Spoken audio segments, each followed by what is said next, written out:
You're listening to The Science of CX. My name is Steve Pappas.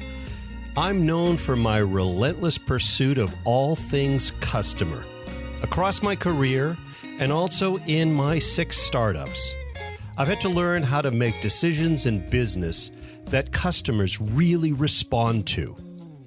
Let's spend some time together and help your business soar, grow, and accelerate, along with my co-host, Angela Simpson. Welcome, everybody, to another episode of The Science of CX. My name is Steve Pappas, your host as always, and with me is the lovely Angela Simpson. Angela, how are you? Hi, Steve. I'm having a really productive day. I started out watering plants and doing office work in Illinois. Then I went for a run on the southern coast of Portugal, and now I'm here with you for the interview. And who's joining us today? Well, today we've got Derrick Ricca. And let me tell you a little bit about Derrick and for everyone's benefit. Derrick is the senior sales manager at Greenleaf Hospitality.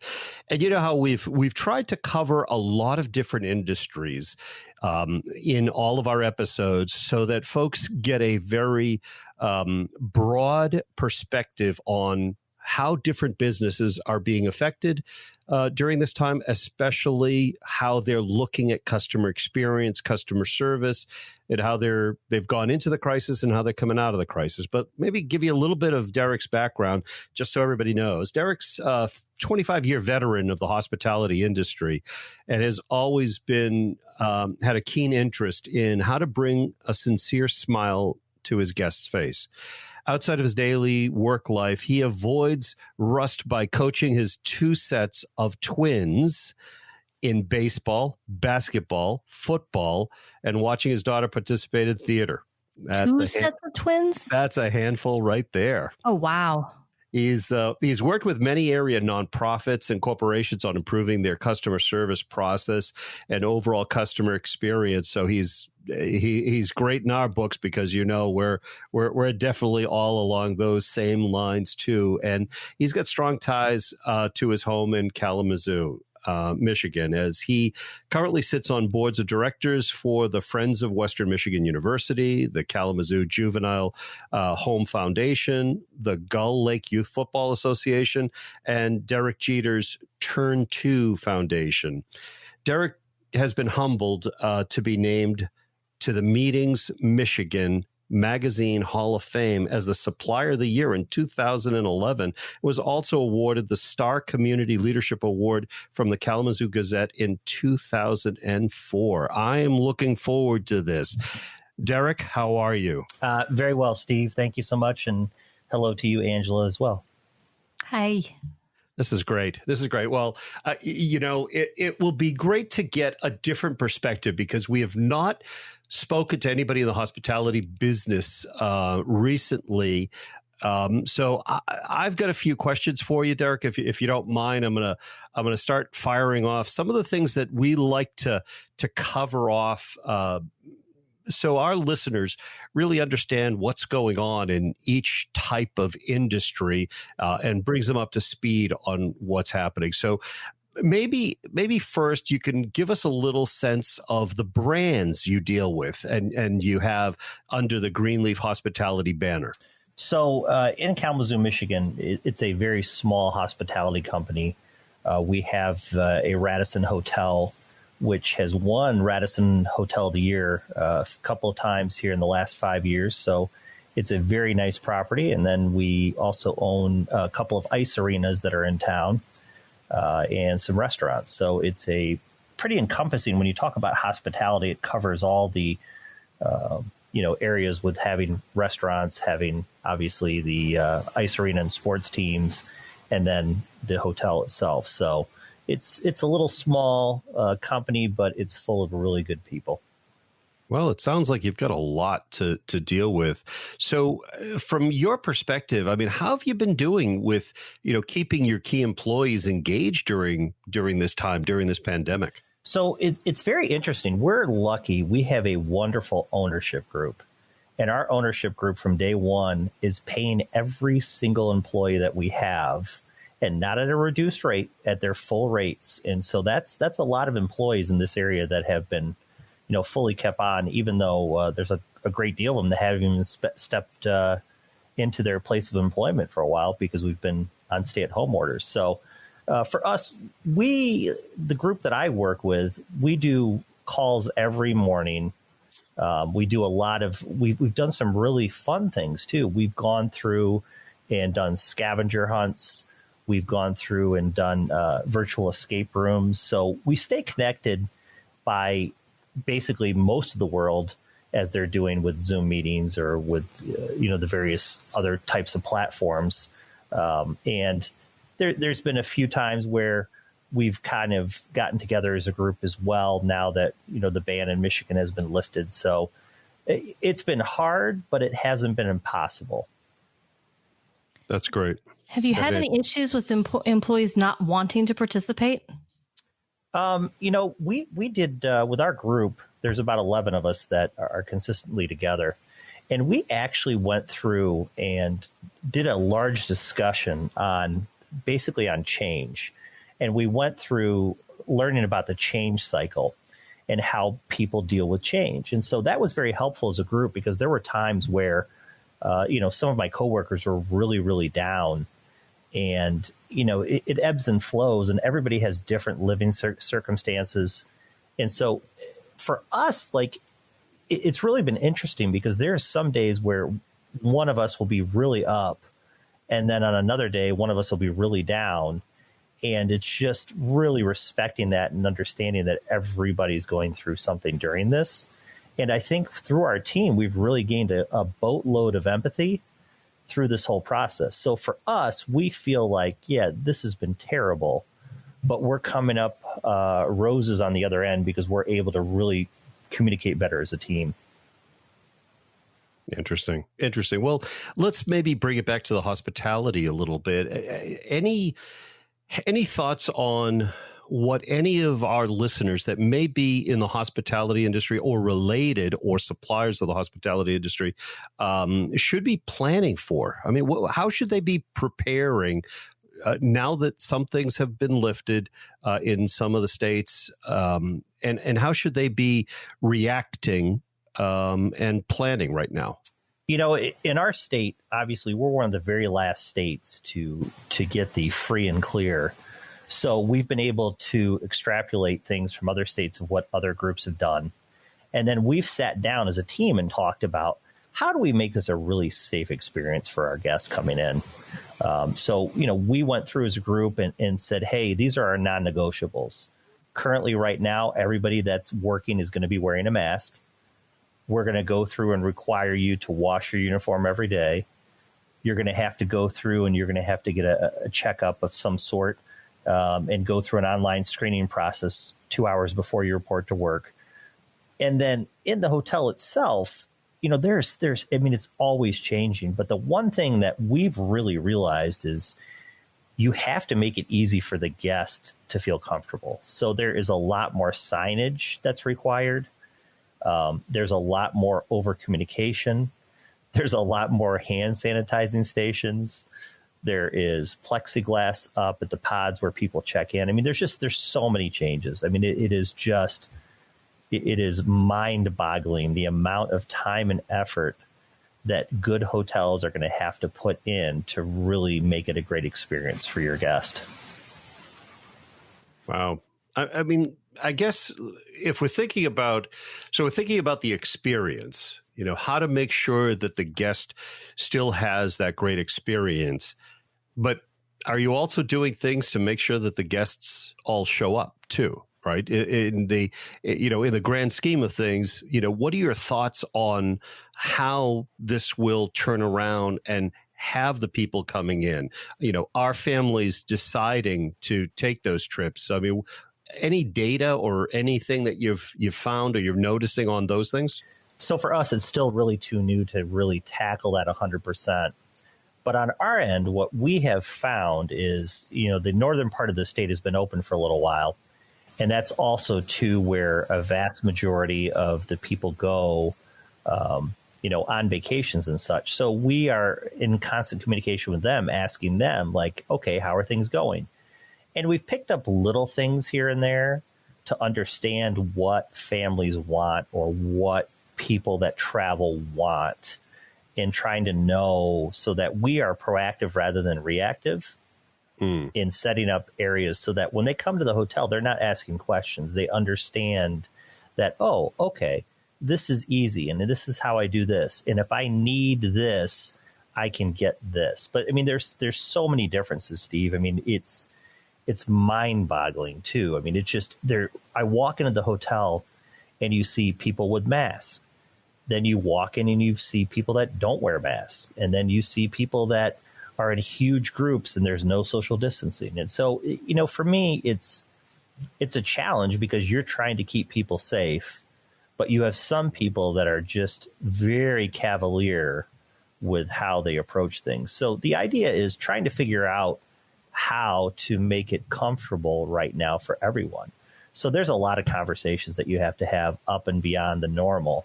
I feel like there's a lot more interaction with guests and trying to really determine what they want and need to feel comfortable and secure. Yeah, you probably can't even forecast your room nights at this point.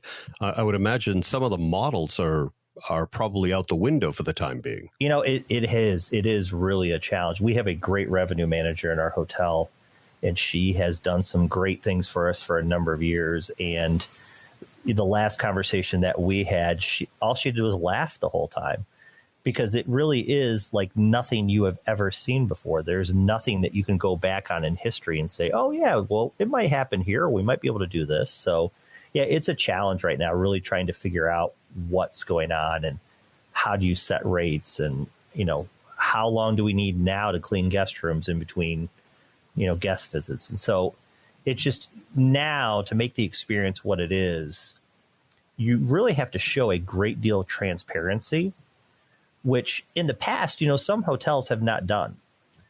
And I'm not trying to say this is a knock. It's just, hotels always feel like it's a very secretive, special place. And if your room's ready, great. And if it's not ready, great. But, we're really explaining to guests what's going on and what we're doing and kind of trying to gauge too what's going to make them feel comfortable. So we don't have to go into the whole sanitation process if they don't care. But if they care, we'll let them know, hey, here's all we're doing.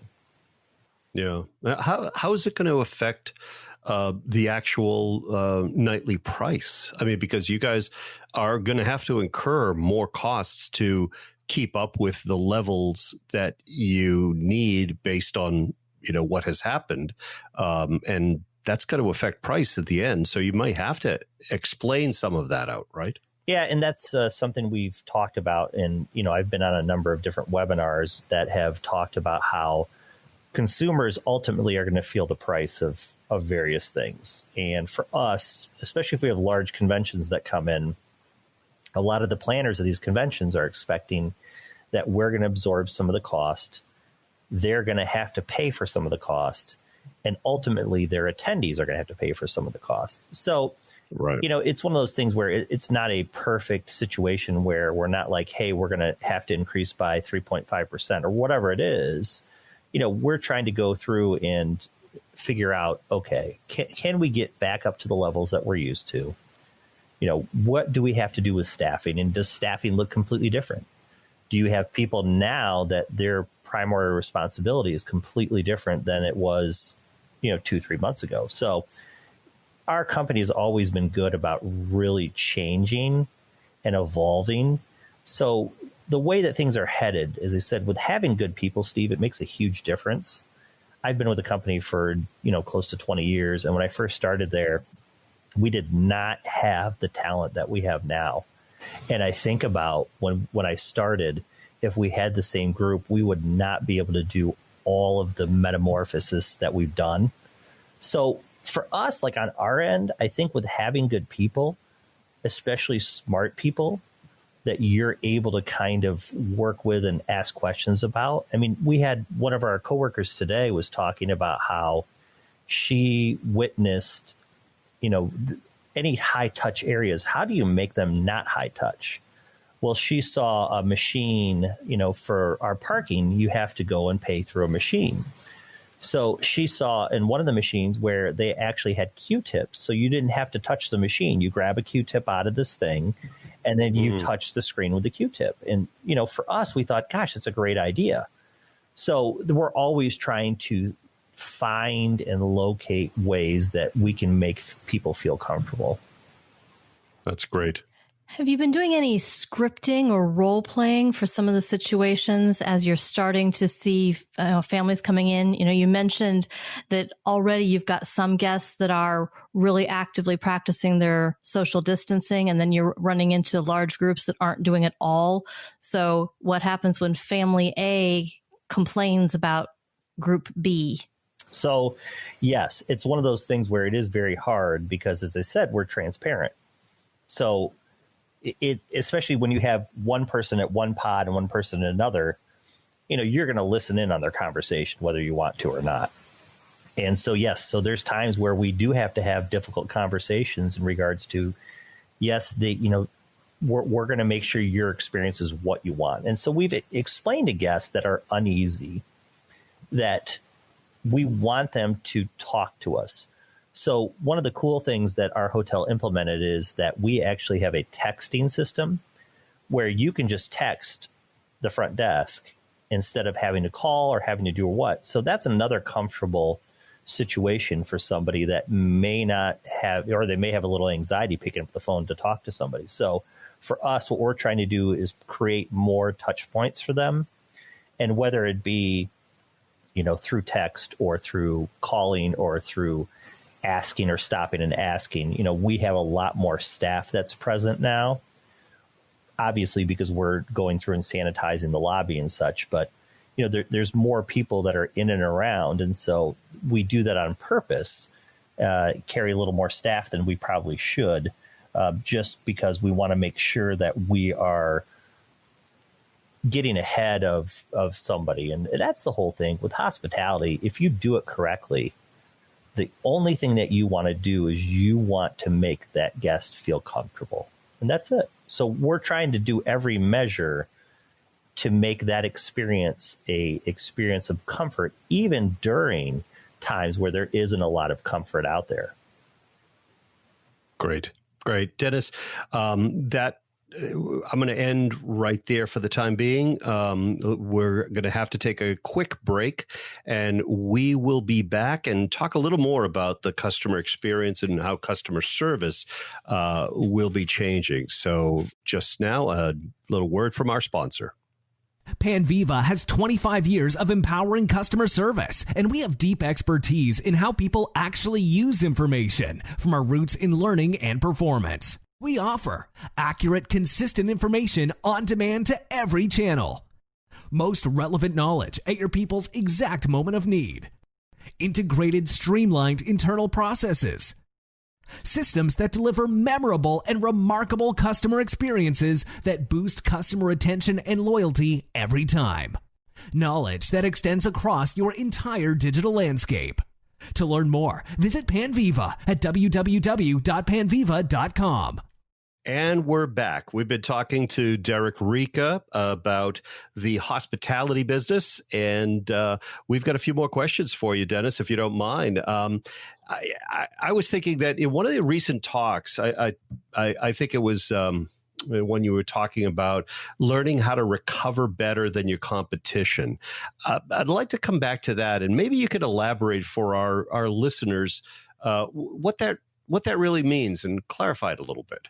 So in hospitality, you have so much service recovery that takes place. I mean, it is a huge mountain that often happens because you have people that come into your doors with different expectations, different attitudes, different ideas, backgrounds and what. And so everybody's different. It's kind of one of those things where it's interesting, I guess, is the best way to put it. So what I have found and what we have started to do with our company a lot is really to peel back the onion and find the different layers.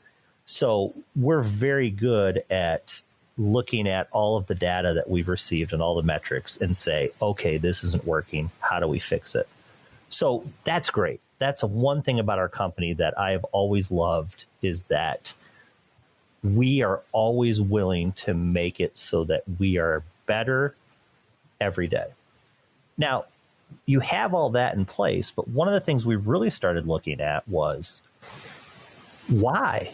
Why do these things happen? And before that, and so sometimes will you get a different experience from a different agent at the front desk? Yes. And we're okay with that. But there's ways that we can equip those agents with what they need. Because here's the challenge that people don't realize. Our consumers are far too educated. Back in the days, you would sit out at the front desk and you looked like a superstar because you knew everything. Now, person walks up to the desk and they know more about your hotel than you do. You can find anything online, any kind of information. They're able to Google anything. So now that agent doesn't look like a superstar.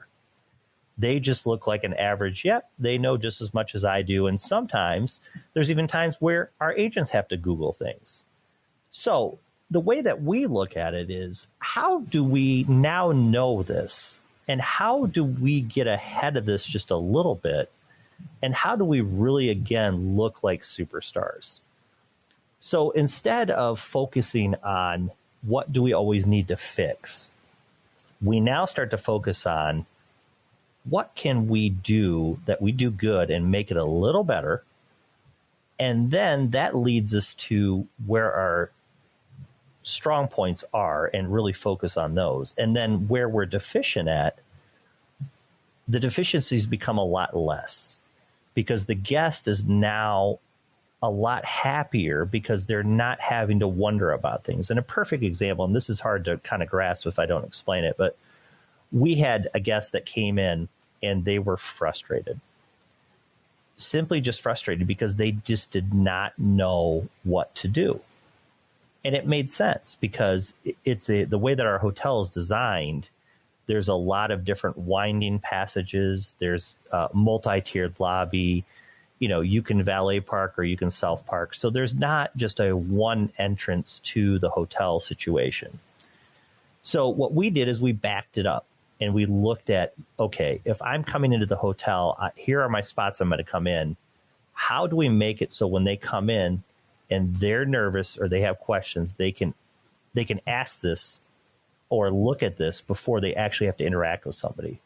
Because there's so many people that are out there, whether they're introverted or extroverted, that they get nervous and they feel stupid asking humans questions. Because again, we're now being programmed that you can get all your questions answered by Google. So we looked at that and said, okay, if somebody's entering our hotel and they don't want to ask a question of an employee, how can they get all the information that they need? So we set up various kiosks, and that was a good step in the right direction. We changed our signage so that people understood kind of, okay, here's what happens. And then we made it a little softer. We changed some things and made it so it's a little more of a softer, fun entrance rather than your stoic, hard, normal entrance. So for us, now we have a guest that comes in and they're not as nervous coming in. We started to do 360 videos so that they can see what it's like to enter the hotel. And so there's various things that you can do to set up your guests beforehand so that they're not coming in wondering what's going on. That's great. That's great. I think one of the other things that you had talked about, and that is a problem, for a lot of places, is the service recovery issue. What are some of the things that you guys have done to reduce service recovery problems?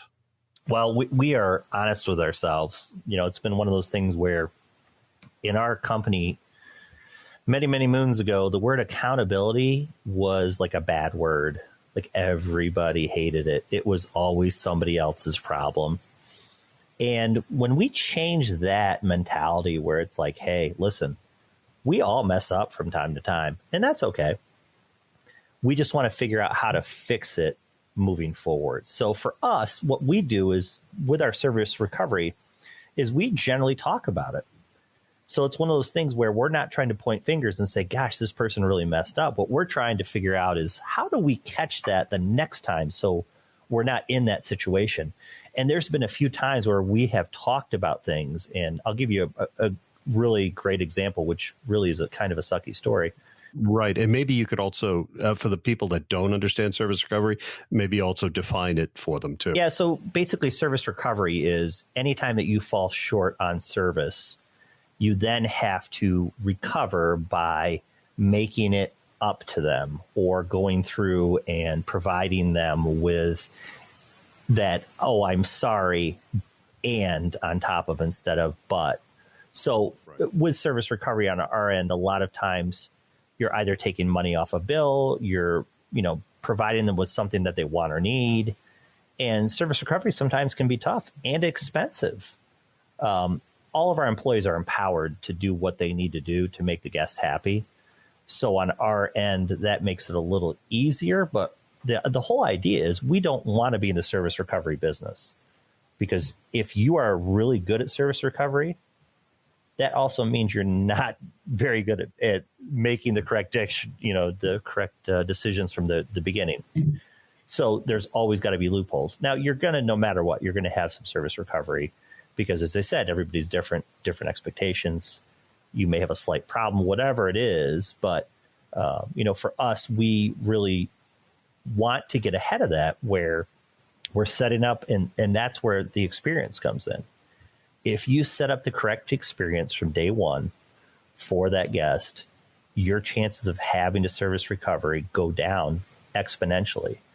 So when we looked at it and studied at it, we figured out that, okay, if we put a lot more time and effort into the front end, it is going to make the back end a lot easier. And when we started to really focus on that, Steve, it made a huge difference. In fact, I think that when we looked at the amount of dollars that we put into service recovery after the first year of really focusing on it, it was thousands of dollars. It wasn't just like nickels and pennies. It was thousands and thousands of dollars. Wow.